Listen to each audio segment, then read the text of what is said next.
Bugeye guys, and this is an ice cream maker that was next to this dumpster. That was my secret hideout for a few minutes while I waited for Nick, who's right here, to come rescue me. And why? Well, this is Chad's Bugeye we're building for him, and this is what the fuel gauge was indicating.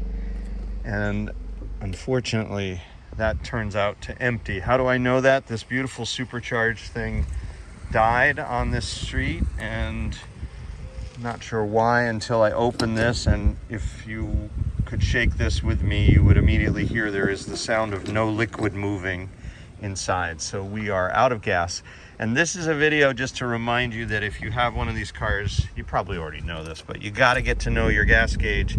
I have not had a lot of miles in this car, but what's happening is the sender, when it gets down to the bottom of its arc, it's actually, because the rheostat is not precise, it's jumping to full. There's a break in the winding or whatever, and this is not a very precise measuring device.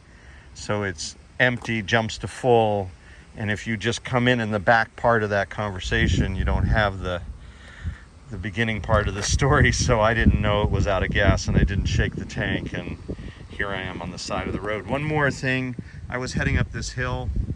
I rolled all the way backwards to get off the road. That's the most important thing about this video, is you just really don't want to be on the side of an active road anymore, since nobody's paying attention, unfortunately. So always good to find a way out as your first priority when your car fails. We'll fill this up with gas and be on our way, and thanks for watching from Bugeye guys. And we have a great ice cream maker available.